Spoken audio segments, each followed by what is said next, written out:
আমাদের হিন্দু ধর্মে সেই প্রাচীন কাল থেকেই সুখী ও স্বাস্থ্যকর জীবনযাপনের জন্য বহু নিয়ম প্রচলিত রয়েছে, যার কোনোটি আমরা মানি এবং কিছু কিছু নিয়মের কথা আমরা জানিই না। কিন্তু হিন্দু শাস্ত্রে কখন কোন কাজ করা উচিত তা স্পষ্টভাবে বর্ণনা করা হয়েছে। এই নিয়মগুলি অনুসরণ করলে যেমন মন ও শরীর দুটি পবিত্র হয়, তেমনি লাভ হয় ঈশ্বরের আশীর্বাদ।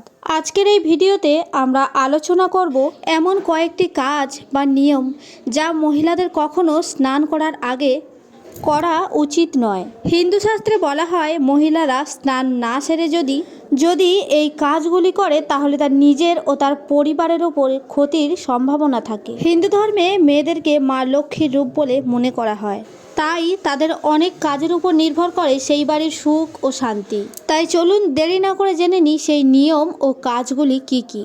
প্রথম কাজ হলো স্নান না করে রান্নাঘরে যাওয়া। হিন্দু শাস্ত্রে বলা হয়েছে কখনো কোনো মহিলাদের স্নান না করে রান্নাঘরে যাওয়া উচিত নয়। স্নান না করে যদি কোনো মহিলা রান্নাঘরে প্রবেশ করে তাহলে শাস্ত্রমতে এই কাজকে অশুভ বলে মনে করা হয়। কারণ আমরা হিন্দুরা খাবারকে মা অন্নপূর্ণা বলে মনে করি। খাবার আমাদের জীবনকে রক্ষা করে। এছাড়াও বলা হয় যে দেবী পার্বতীর আরেক রূপ হলো অন্নপূর্ণা এবং তার গৃহেতে পুরো জগতের খাদ্য ও অন্ন সঞ্চয় থাকে। তাই অস্নাত অবস্থায় রান্না করা মা অন্নপূর্ণাকে অপমান বলে মনে করা হয় এবং এর ফলে রুষ্ট হন দেবী লক্ষ্মী। তাই কখনো স্নান না করে মহিলাদের রান্নাঘরে ঢোকা উচিত নয়। এর একটি অবশ্যই বৈজ্ঞানিক কারণও রয়েছে। বলা হয় যে স্নানের আগে আমাদের শরীরে নানা রকমের ব্যাকটেরিয়া থাকে এবং এই অবস্থায় রান্না করলে তা সেই খাবারের মধ্যে মিশে যেতে পারে। দ্বিতীয় কাজ হলো স্নান না করে চুল আঁচড়ানো। আমরা অনেক সময় দেখতে পাই যে মহিলারা স্নান না করে চুল আঁচড়াতে থাকে, কিন্তু হিন্দু শাস্ত্রে এই জিনিসটিকে ঘোর অশুভ বলে মনে করা হয়। এর ফলে লক্ষ্মী দেবী ওই সংসার বা ওই পরিবারের ওপর খুবই রুষ্ট হন এবং যার ফলে ওই সংসারে অলক্ষ্মীর প্রবেশ ঘটতে পারে।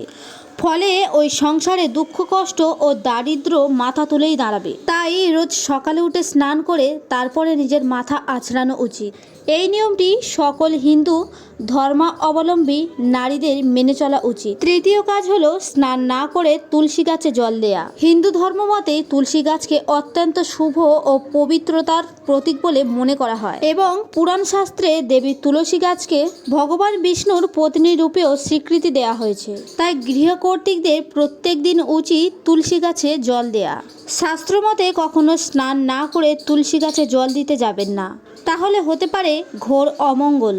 সনাতন হিন্দু ধর্মে তুলসী গাছকে মা লক্ষ্মীর আরেকটি রূপ বলে মনে করা হয়। তাই স্নান না করে তুলসী গাছে জল দেয়া ও তুলসী গাছের পাতা তোলা অত্যন্ত অশুভ বলে মনে করা হয়।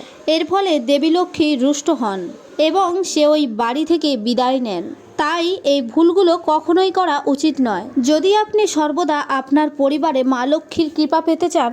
চতুর্থ কাজ, স্নান না করে কখনো খাবার খাওয়া উচিত নয়। হিন্দু শাস্ত্রে মহিলাদের স্নান না করে অনেক কিছু না করার বিধান রয়েছে। তার মধ্যে একটি হলো স্নান না করে কখনো খাবার খাওয়া উচিত নয়। বৈজ্ঞানিক মতে বলা হয়েছে যে স্নান না করে যদি আমরা খাবার খাই তাহলে আমরা অসুস্থ হয়ে যেতে পারি। মহিলারা সারাদিন ঘরের নানা কাজে ব্যস্ত থাকে, তাই ঘর্মাক্ত শরীরে খাবার খেলে স্বাস্থ্যের ক্ষতি হতে পারে। তাই হিন্দু শাস্ত্রে বলা হয়েছে খাবার বা অন্ন সবই হলো মা অন্নপূর্ণার রূপ। শরীর শুদ্ধ না করে তাকে গ্রহণ করলে মা অন্নপূর্ণা রুষ্ট হতে পারেন, যার ফলে পরিবারে দুঃসংবাদ আসতে পারে। তাই অবশ্যই আমাদের স্নান করে তারপরে খাবার খাওয়া উচিত।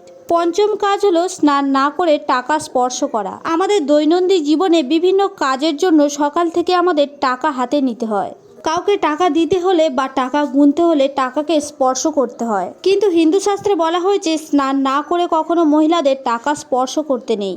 বহু প্রাচীন শাস্ত্রেও এর কথা উল্লেখ আছে, কারণ অর্থ বা টাকা হলো মা লক্ষ্মীর আরও একটি রূপ। তাই স্নান না করে পরিষ্কার না হয়ে অর্থকে স্পর্শ করলে মা লক্ষ্মী রুষ্ট হন, যার ফলে সেই পরিবারের আর্থিক উন্নতি বিশেষ ঘটে না। তাই এই সূক্ষ্ম বিষয়গুলিকে আমাদের অতি গুরুত্বপূর্ণ সহকারে নেওয়া উচিত। বন্ধুরা, এই ছিল সেই 5টি কাজ যেই কাজগুলি কখনো মহিলাদের স্নান না করে করা উচিত নয়।